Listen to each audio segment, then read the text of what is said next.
सभी भक्तों को जय श्री राधे। मैं रोहित शास्त्री शिव शक्ति ज्ञान चैनल के माध्यम से श्रीमद् भगवत गीता के 9वें अध्याय का महात्म्य लेकर के उपस्थित हुआ हूँ, जिसके सुनने मात्र से हमारे पितृ प्रसन्न होते हैं, हमारे इष्ट प्रसन्न होते हैं, घर में सुख शांति होती है, धन धान की वृद्धि होती है।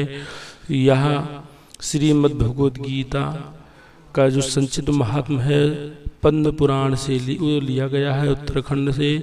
आप अपने गुरु महाराज जी का, अपने इष्ट का ध्यान करते हुए इस श्रीमद् भगवत गीता की 9वें महात्म का श्रवण करिए। ओम गुरुर्ब्रह्मा गुरुर्विष्णु गुरुर्देवो महेश्वरा, गुरु साक्षात् परब्रह्म तस्मै श्री गुरुवे नमः। ओम मंगलम भगवान विष्णु मंगलम गरुणध्वजा मंगलम पुंडरीकाक्षं मंगलायतनो हरि। श्री महादेव जी कहते हैं, पार्वती अब मैं आदर पूर्वक 9वें अध्याय के महात्म्य का वर्णन करूंगा, तुम स्थिर होकर सुनो। नर्मदा के तट पर माहिष्मती नाम की एक नगरी है। वहाँ माधव नाम के एक ब्राह्मण रहते थे, जो वेद वेदांगों के तत्वज्ञ और समय समय पर आने वाले अतिथियों के प्रेमी थे। उन्होंने विद्या के द्वारा बहुत धन कमाकर एक महान यज्ञ का अनुष्ठान आरंभ किया। उस यज्ञ में बलि देने के लिए एक बकरा मंगाया गया। जब उसके शरीर की पूजा हो गई, तब उस सबको आश्रम में डालते हुए उस बकरे ने हंसकर उच्च स्वर से कहा, ब्रह्मन, इन बहुत से यज्ञों द्वारा क्या लाभ है? इनका फल तो नष्ट हो जाने वाला है तथा ये जन्म जरा और मृत्यु के भी कारण है। यह सब करने पर भी मेरी जो वर्तमान दशा है इसे देख लो। बकरे के इस अत्यंत कौतूहल जनक वचन को सुनकर यज्ञ मंडप में रहने वाले सभी लोग बहुत ही विस्मित हुए। तब वह यजमान ब्राह्मण हाथ जोड़कर अपलक नेत्रों से देखते हुए बकरे को प्रणाम करके श्रद्धा और आदर के साथ पूछने लगे। ब्राह्मण बोले, आप किस जाति के थे? आपका स्वभाव और आचरण कैसा था तथा किस कर्म से आपको बकरे की योनि प्राप्त हुई, यह सब मुझे बताइए। बकरा बोला, ब्राह्मण, मैं पूर्व जन्म में ब्राह्मण के अत्यंत निर्मल कुल में उत्पन्न हुआ था। समस्त यज्ञों का अनुष्ठान का करने वाला और वेद विद्याओं में प्रवीण था। एक दिन मेरी स्त्री ने भगवती दुर्गा की शक्ति से विनम्र होकर अपने बालक के रोग की शांति के लिए बलि देने के निमित्त मुझसे एक बकरा मांगा।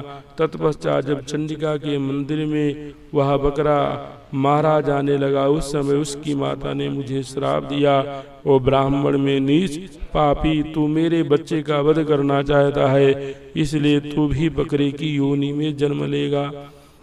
द्विजश्रेष्ठ, तब कालवश मृत्यु को प्राप्त होकर मैं बकरा हुआ। यद्यप मैं पशु योनि में पड़ा हूँ, तो भी मुझे अपने पूर्व जन्मों का स्मरण बना हुआ है। ब्राह्मण, यदि आपको सुनने की उत्कंठा हो तो मैं एक और भी आश्रय की बात बताता हूँ। कुरुक्षेत्र नामक एक नगर है जो मोक्ष प्रदान करने वाला है। वहाँ चंद्र शर्मा नामक एक सूर्यवंशी राजा राज्य करते थे। एक समय जबकि सूर्य ग्रहण लगा था, राजा ने बड़ी श्रद्धा के साथ काल पुरुष का दान करने की तैयारी की। उन्होंने वेद वेदांगों के पारगामी एक विद्वान ब्राह्मणों को बुलवाया और पुरोहित के साथ वे तीर्थ के पावन जल से स्नान करने को चले। तीर्थ के पास पहुंचकर राजा ने स्नान किया और 2 वस्त्र धारण किए। फिर पवित्र एवं प्रसन्नचित होकर उन्होंने श्वेत चंदन लगाया और बगल में खड़े हुए पुरोहित का हाथ पकड़कर तत्कालोचित मनुष्य से घिरे हुए अपने स्थान पर लौट आए। आने पर राजा ने यथोचित विधि से भक्ति पूर्वक ब्राह्मणों को काल पुरुष का दान दिया। तब काल पुरुष का हृदय चीर कर उसमें से एक पापात्मा चांडाल प्रकट हुआ। फिर थोड़ी देर के बाद निंदा भी चांडाली का रूप धारण करके काल पुरुष के शरीर से निकली और ब्राह्मण के पास आ गई। इस प्रकार चांडालों की वह जोड़ी आंखें लाल की निकली और ब्राह्मण के शरीर में हठात प्रवेश करने लगी। ब्राह्मण मन ही मन गीता के 9वें अध्याय का जप करते थे और राजा चुपचाप यह सब कौतुक देखने लगे। ब्राह्मण के अंतःकरण में भगवान गोविंद शयन कर करते थे वही उन्हीं का ध्यान करने लगे। ब्राह्मण ने जब गीता के 9वें अध्याय का जप करते हुए अपने आश्रय भूत भगवान का ध्यान किया, उस समय गीता के अक्षरों से प्रकट हुई विष्णु दूतों द्वारा पीड़ित होकर वे दोनों चांडाल भाग चले। उनका उद्योग निष्फल हो गया। इस प्रकार इस घटना को प्रत्यक्ष देखकर राजा के नेत्र आश्चर्य से चकित हो उठे। उन्होंने ब्राह्मणों से पूछा, विप्रवर, इस महाभयंकर आपत्ति को आपने कैसे पार किया? आप किस मंत्र का जप तथा किस देवता का स्मरण कर रहे थे?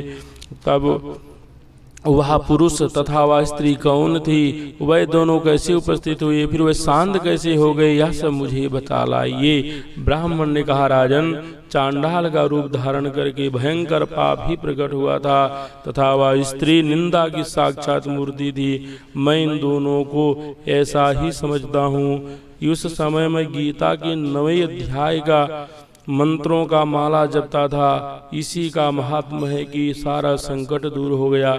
महीपते, मैं नित्य ही गीता के 9वें अध्याय का जप करता हूँ। उसी के प्रभाव से प्रतिग्रह जनित आपत्तियों के पास से पार हो सका हूँ।